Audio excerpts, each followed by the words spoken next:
என்னம்மா போன வேலையெல்லாம் நல்லபடியா முடிஞ்சுதா? ஆர்டர் எல்லாம் கிடைச்சதா? நாங்க சொன்ன ஐடியா கிளையண்டோட சன்னை இம்ப்ரெஸ் பண்ணிடுச்சுப்பா. எங்களையே ஈவெண்ட்டை கண்டக்ட் பண்ண சொல்லிட்டாங்க.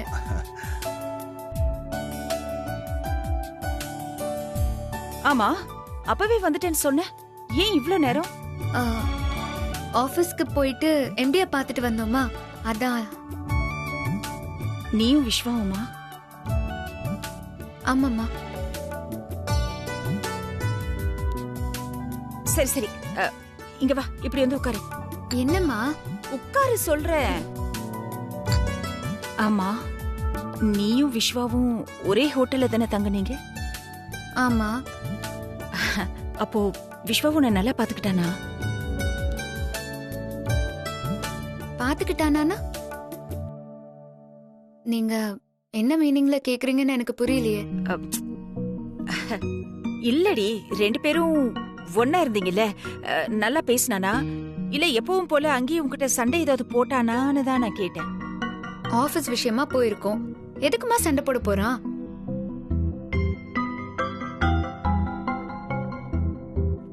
ஆபீஸ் விஷயமா நீங்க போனீங்கன்னு தான் எனக்கு தெரியுது. ஆனா எப்பவும் வேலை பத்தியே பேசிட்டு இருப்பீங்களா? அதை தாண்டி 2 பேரும் வேற எதை பத்தியாவது பேசி இருப்பீங்கல்ல?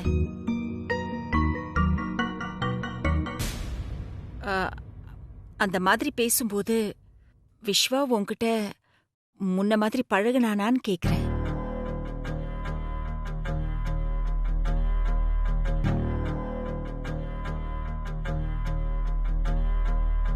தனியா இருந்ததுனால 2 பேரும் ஒருத்தர் புரிஞ்சுக்கிறதுக்கு வாய்ப்பு கிடைச்சிருக்கும்.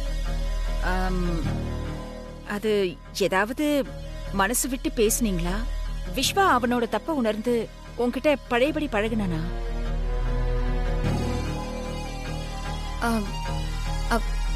அம்மா, நாங்க பழையபடி ஒருத்தர் புரிஞ்சுக்கணும்னு எங்களை எம்டி காஞ்சிபுரத்துக்கு அனுப்பல. ஆபீஸ் விஷயமா அனுப்புனாரு, அத பத்தி மட்டும் தான் பேசிட்டு வந்தோம். மத்தபடி ஹஸ்பண்ட் அண்ட் ஒய்ஃப் எல்லாம் பேசல, பழகல. ஹோட்டலுக்கு போனோம், கிளையண்ட பார்த்தோம், ப்ராஜெக்ட கன்ஃபார்ம் பண்ணிட்டு வந்துட்டோம், அவ்வளவுதான். தேவையில்லாம அதே இதுன்னு நினைச்சிட்டு இருக்க வேணாம்.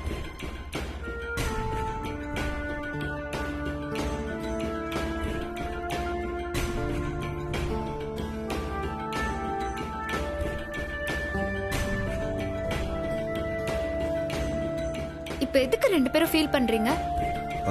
இல்ல துளசி, ஒரு பக்கம் பைரவி கல்யாணத்துக்கான ஏற்பாடெல்லாம் பண்ணிக்கிட்டு இருக்கா, அதை எங்களால் தடுக்க முடியாது.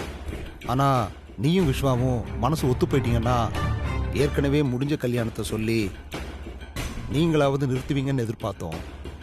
அப்பா, நான் ஏற்கனவே சொன்னதுதான். எல்லாமே முடிஞ்சு போச்சுப்பா. கண்டதை நினைச்சு உடம்ப கெடுத்துக்காதீங்க ப்ளீஸ். அப்போ நீ இருக்க வேண்டிய இடத்துக்கு அந்த கனகா தான் வரப்போறா. அதுல உனக்கு எந்த வருத்தமும் இல்லையா?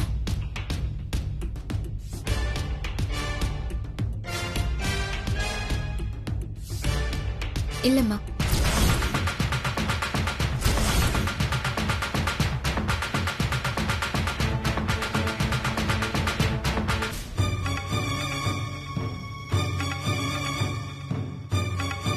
என்ன சிவகாமி இப்படி சொல்லிட்டு போறா?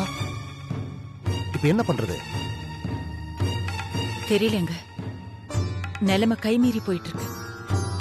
என்ன பண்றதுன்னு எனக்கு ஒண்ணும் தெரியல.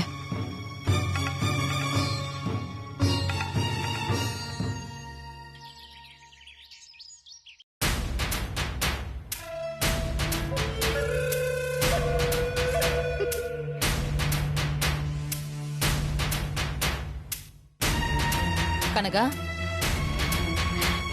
அத்தை,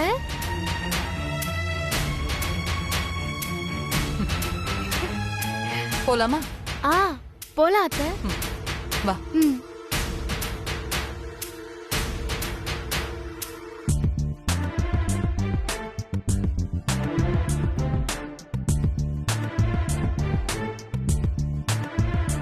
விஸ்வா,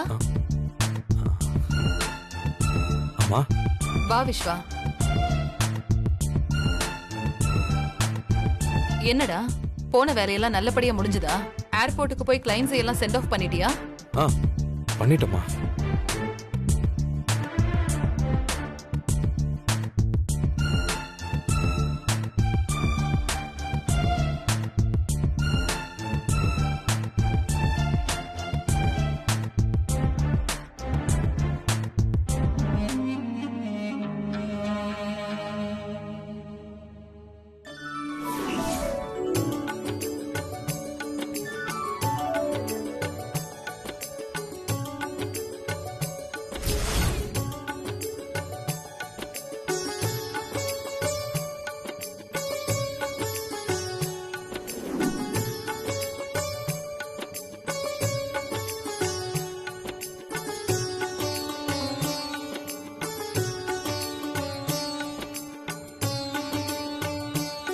விஸ்வா, என் மருமக எப்படி இருக்கா?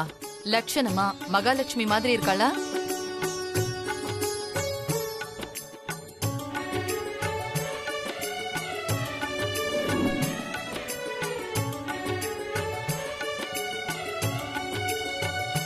நான் எப்படி இருக்கேன்?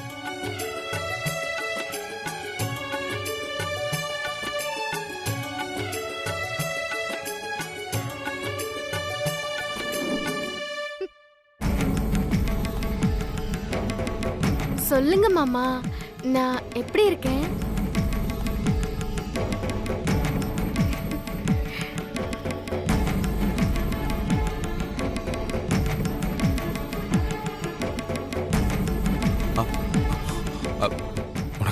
உனக்கு என்ன கனகா, நீ அழகா தான் இருக்க.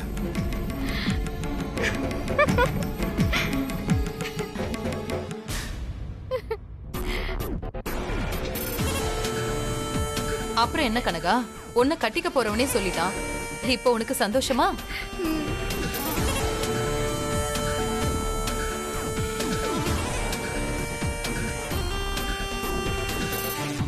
அம்மா, நான் போய் ஃப்ரெஷ் அப் ஆயிட்டு வரேன்.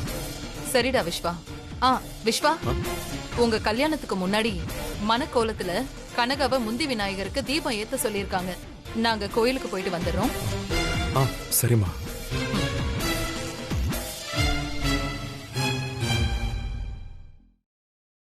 சரி கனகா, நாம கோயிலுக்கு போலாமா? சரிங்க அத்தை. என்னங்க,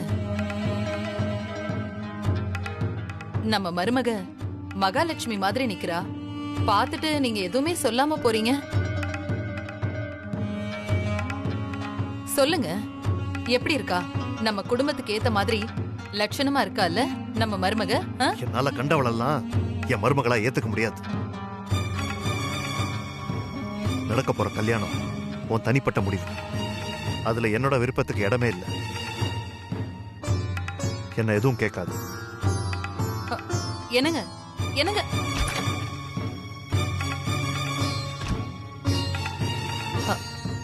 சரி விடு கனகா. அவர் எப்பவுமே அப்படிதான். கல்யாணம் ஆனதுக்கு அப்புறம் எல்லாம் மாறிடுவாரு. பாரு, விஸ்வாவே நீ அழகா இருக்கன்னு சொல்லிட்டான்ல, அப்புறம் என்ன? சரி வா கிளம்பலாம். என்ன மருமகளா ஏத்துக்கிறதுல அவ்வளோ காண்டு உங்களுக்கு. இருங்க மாமா, என் கழுத்துல விஸ்வா மாமா தாலி கட்டட்டும். அதுக்கப்புறம் இருக்கு உங்க எல்லாருக்கும்.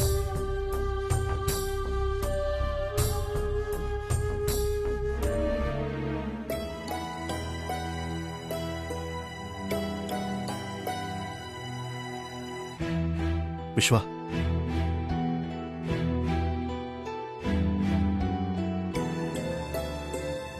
என்னப்பா? கனகாவை உனக்கு பிடிச்சிருக்கா?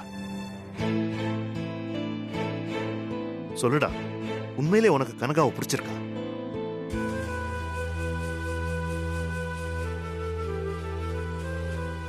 அம்மாவுக்கு பிடிச்சிருக்குப்பா. திரும்ப திரும்ப இதையே சொல்லாதடா. உனக்கு பிடிச்சிருக்கா? அம்மாவுக்கு பிடிச்சிருக்குன்னு சொல்றேன்லாப்பா. அப்புறம் ஏன் இதே கேட்டுட்டு இருக்கீங்க? இது பாருடா, பைரவிக்காக உன் வாழ்க்கையை நீ இழந்துடாதடா. உனக்கே தெரியும் துளசி எவ்வளவு நல்ல பொண்ணுன்னு. தெரிஞ்சும் கனகாவை கல்யாணம் பண்ணிக்கிறதுக்கு நீ சம்மதிக்கிறது உன் தலையில நீயே மண்ணள்ளி போட்டுக்கிறதுக்கு சமண்டா. வேணாண்டா, இந்த கல்யாணத்தை நிறுத்திரு. இல்லப்பா, அம்மாவோட சந்தோஷமே இந்த கல்யாணத்துல தான் இருக்கு. எனக்கு அவங்க சந்தோஷம் தான்ப்பா முக்கியம். இந்த கல்யாணம் நடக்கணும். டேய், துளசியை பத்தி நீ நினைச்சு பார்க்க மாட்டியா? உனக்கே இப்ப நல்லா தெரிஞ்சிருக்கும் துளசி எவ்வளவு நல்ல பொண்ணுன்னு. பைரவிக்கு குணமாகணும்னு எத்தனை ராத்திரி தூங்காம பைரவி பக்கத்திலேயே இருந்து கவனிச்சுக்கிட்டான்னு நம்ம எல்லாரும் பார்த்துக்கிட்டு தானே இருந்தோம். அப்படி பக்கத்திலேயே இருந்து பார்த்துக்கிட்டவள பைரவி ஒதுக்கிட்டான். அவ ஏதோ கோமால இருந்தா தெரியலன்னு போயிடலாம். ஆனா நீயும் ஒதுக்குறது ரொம்ப தப்புடா. இத பாரு, உங்க அம்மாவுக்காக பாக்குறேன்னு கனகாவை கல்யாணம் பண்ணிக்கிட்டு துளசியை விட்டுறாதடா ப்ளீஸ்டா. டே, ஒரு நாள் பைரவிக்கு எல்லாமே ஞாபகத்துக்கு வரும்.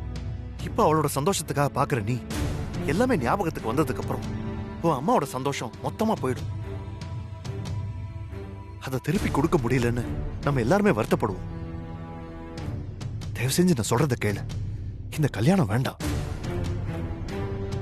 அப்பா, உங்க ஆத்திரம் எனக்கு புரியுது. துளசி நல்ல பொண்ணுதான், நான் இல்லைன்னு சொல்லவே இல்லையே. துளசிக்கும் அம்மாவுக்கும் எந்தவித சம்பந்தமும் இல்லைன்னு அதான் கோயில் வச்சே முடிவாயிடுச்சு. உங்க புள்ள நான் மட்டும்தான், இதை நம்புங்க. துளசியை பத்தி நீங்க எந்த அளவுக்கு நினைக்கிறீங்களோ அதே அளவுக்கு கொஞ்சம் அம்மாவை பத்தியும் நினைச்சு பாருங்க. அப்புறம் நான் சொல்றது தப்பு இல்லைன்னு உங்களுக்கே புரியும். நான் பண்றது சரியோ தப்போ, ஆனா அம்மாவுக்காக கனகா கழுத்துல தாலி கட்ட போறது கன்ஃபார்ம். அத மாத்திக்க முடியாதுப்பா. இதுக்கப்புறம் இதை பத்தி எதுவும் பேசாதீங்க. டேய், என்னடா திரும்ப திரும்ப இதே சொல்லிட்டு இருக்க? கனகா கழுத்துல தாலியை கட்ட போறேன்னா என் மக கழுத்துல கட்டினியே தாலி, அதுக்கு என்னடா பதில் சொல்ல போற? டேய், நீ துளசிய தொட்டு தாலி கட்டியிருக்க, உங்க 2 பேருக்கும் கல்யாணம் ஆயிடுச்சு. ஆனா பைரவி கிட்ட இதை சொல்ல முடியாது. அது உனக்கும் தெரியும். மனசாட்சின்னு ஒண்ணு இருந்தா அதை கொஞ்சமாவது நினைச்சுப்பாரு.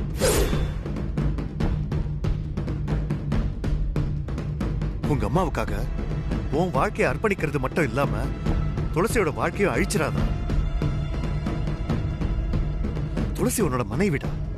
அவ கழுத்துல தாலியை கட்டிட்டு இப்ப இன்னொரு பொண்ணு கழுத்துல நீ தாலியை கட்டினா அவளோட நிலைமை என்ன ஆகும்னு கொஞ்சமாவது யோசனை பண்ணியா? ஒன்னு நல்லா தெரிஞ்சுக்க விஸ்வா, உங்க அம்மா ஏற்பாடு பண்ற கல்யாணம் லீகலா தப்பு. துளசிக்கு ஒரு பதில் சொல்லாம இந்த கல்யாணம் நடந்தா அதுக்கப்புறம் நம்ம எல்லாருமே கோர்ட்டுக்கு பதில் சொல்லிதான் ஆகணும். அதுக்கு அவசியம் இல்லப்பா. துளசிக்கும் எனக்குமான சம்பந்தம் முடிய போகுது. என்னடா சொல்ற? ஆமாப்பா, எனக்கும் துளசிக்கும் டிவோர்ஸ் ஆக போகுது.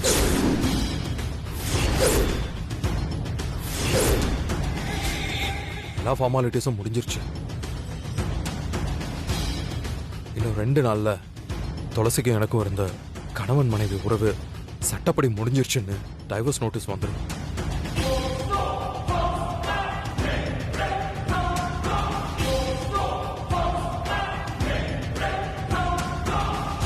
டைவர்ஸ் நோட்டீஸ் வந்ததுக்கு அப்புறம் தான் நான் கனகாவை கல்யாணம் பண்ணிக்க போறேன். நீங்க துளசி வாழ்க்கையில நான் குறுக்க நிக்க மாட்டேன். துளசி விருப்பப்படுற வாழ்க்கைய அவ தாராளமா அமைச்சுக்கலாம்.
துளசி,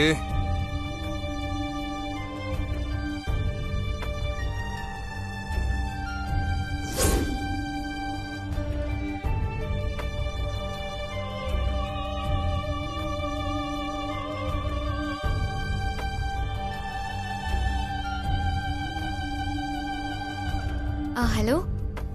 சார், நாங்க காஞ்சிபுரத்துல நியூ மேரேஜ் ஈவெண்ட் பண்ண போறோம். மேரேஜ் ஷிப்ல நடக்குது. எனக்கு என்னெல்லாம் வேணும்னு நான் சொல்றேன். உங்க பட்ஜெட்டை கொஞ்சம் சொல்ல முடியுமா?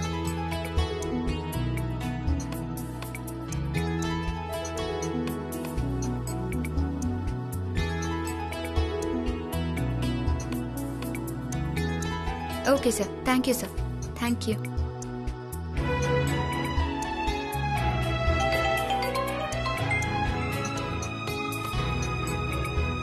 ஹலோ.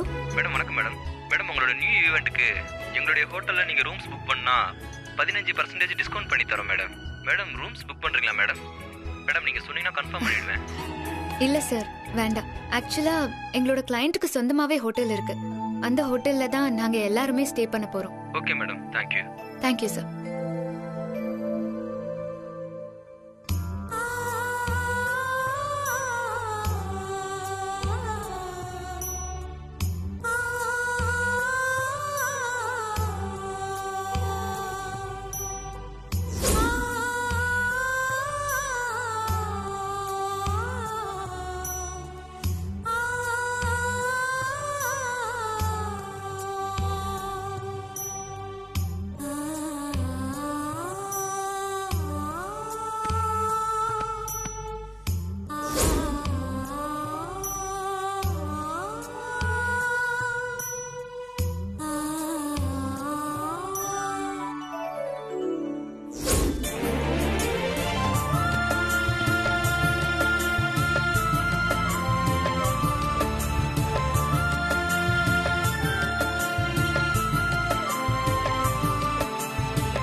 ஹலோ துளசி. விஸ்வா,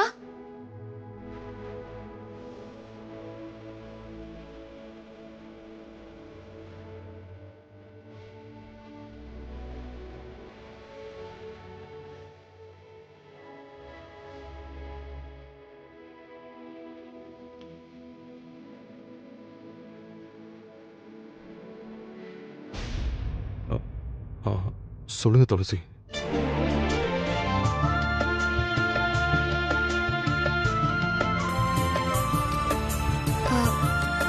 இல்ல சார், காஞ்சிபுரம் ஈவெண்ட்டுக்கு கொட்டேஷன் ரெடி பண்ணிட்டு இருக்கேன்.